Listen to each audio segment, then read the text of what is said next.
Cymraeg. Oedd hi'n fraint i gael fy ngofyn i beirniadu'r gystadleuaeth Llefaru unigol i ddysgwyr.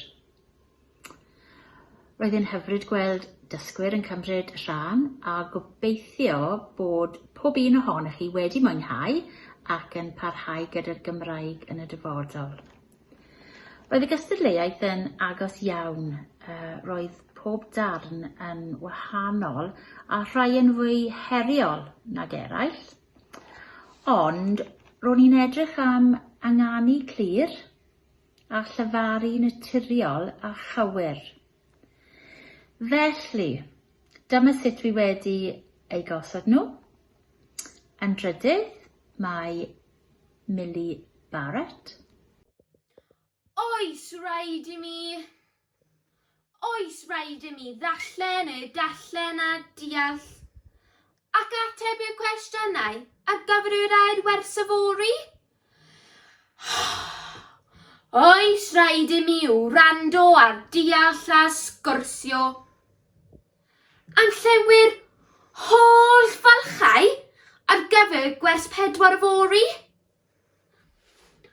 Oes rhaid i mi ddarllen a chlywed yr hanes am grio o'r gormes yn Syriau draw.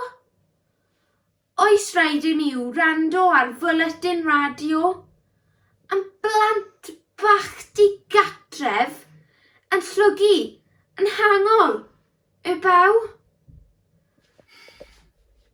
Mae'n rhaid i mi wrando, mae'n rhaid i mi gofio, ac wrth gyd'n daimlo, mae'n rhaid i mi estyn fy llaw.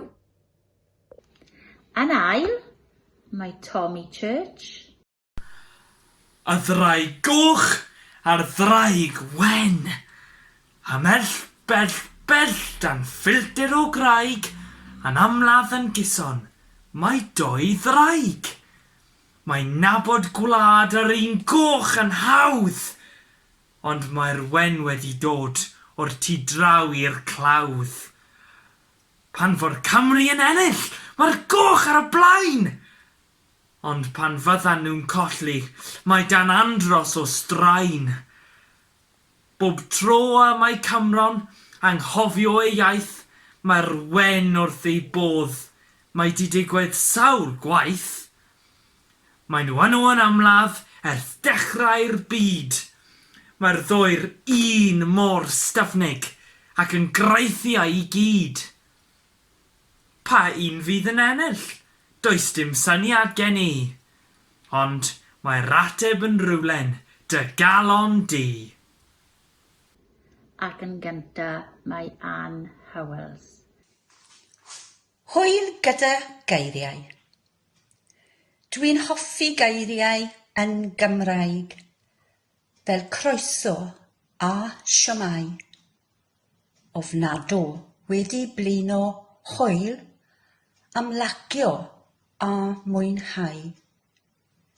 Geiriau fel llyfrgell, mae raid i fi ymarfer.